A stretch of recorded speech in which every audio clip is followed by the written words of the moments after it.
Эркектин ден соолугу, жашоо образы баласына кандай таасир берет?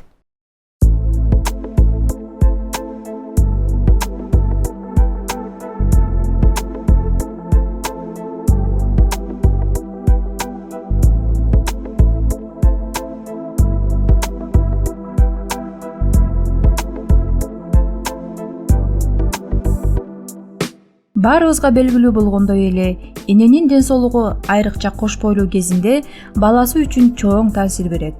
Атанын өз баласы үчүн канчалык деңгээлде пайда же зыянын тийгизерин айтып беребиз. Эркектин өзүн алып жүрүүсү, ден соолугуна кам көрүүсү, жаман адаттары психикалык абалы баласынын өмүрүнө, ден соолугуна түздөн түз тиет.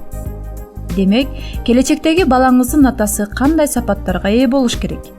Баарынан мурда ден соолугу чың, ишеничтүү жана үй бүлөнүн жүгүн өз мойнуна алып, аны ар тараптан коргой билген болуу керек. Биринчиси — ден соолук.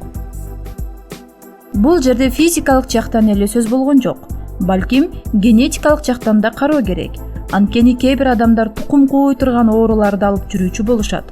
Мисалы, жүрөк оору, сахар диабет, дальтонизмге окшогон оорулар болгону тизменин баш сабында туруучу оорулар болуп саналат. Ошондуктан болочок балаңыздын атасын, анын туугандарынын ден соолугун сөзсүз түрдө байкоо жүргүзүп тандаганга аракет кылыңыз. Экинчиси, ал убактысын кантип өткөрөт? Көпчүлүк эркектер түнкү клубтарда, эс алуучу жайларда убактысын өткөрүшөт. Андан сырткары жумуштан чыгып эле достору менен пиво ичкени чыгып жоголуп кетчүлөр да көп кездешет. Өтө кылдаттык менен ойлонуп көрүңүз. Келечектеги балаңызга башка адамдарга убактысын көбүрөөк арнаган ата керекпи? Үчүнчүсү, ата-энеси менен болгон мамилеси. Болочоктогу балаңызга ата тандоодо анын ата-энеси менен болгон мамилесин, анын үй бүлөдөгү аба ырайына да көңүл буруп коюңуз. Эсиңизге сактап коюңуз, ата-энесинин жүрүм-туруму, алардын мамилеси баласынын эс тарткан сайын өзүнө көчүрмөдөй кылып көчүрүп алат. Төртүнчүсү, анын жаш балдар менен болгон мамилеси. Келечектеги балаңыздын атасы кичинекей бөбөктөргө кандай мамиле кылганында байкоо жүргүзсөңүз болот. Ал бөбөктөрдү жакшы көрөбү же кичинекей балдарды көргөндө ачуусу келеби? Муну байкоо сизге оорчулук деле жаратпайт. Бешинчиси, финансылык абалы. Бул көпчүлүктүн оюнда анчайын маанилүү деп табылбаганы менен, жашоодо сиз үчүн болбосо да балаңыз үчүн пайдасы зор. Анткени балаңызга эңсеген нерсесин, каалаган оюнчуктарын сатып алып берүү сиз үчүн эң сонун көз ирмемдер экенине күмөнүбүз жок. Эми болсо теманын ток этер жерине токтолуп өтсөк. Эркектин уруктугу баланын акыл эстүү, ден соолугу чың жана кийинки туягын улап кетүүсү үчүн 50% салымын кошот. Эгерде эркек алкоголик болуп, спирт ичимдиктерин көп ичсе, баланын мээси жакшы өрчүбөй, ар түрдүү патологиядагы ооруларды өзүнө өткөрүп алуусу мүмкүн.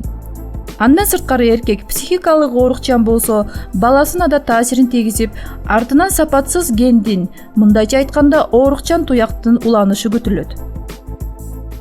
Ал эми тиштерге кам көрүү, ар бир адамдын гигиеналык тазалыгы болуп эсептелсе, атасынын тиштеринин канчалык деңгээлде бекем, сапаттуу экендиги же бат эле бүлүнүп түшүп калчу тиштерден болсо да баласы жазбай тартат. Жүрөк оорулары.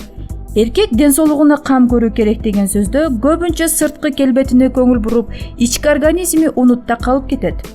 Эгерде эркек жүрөк оорулуу болсо, 80% өз баласына ген аркылуу өткөрүп берүү коркунучу бар экенин Лестер университетинин окумуштуулары далилдей алышты.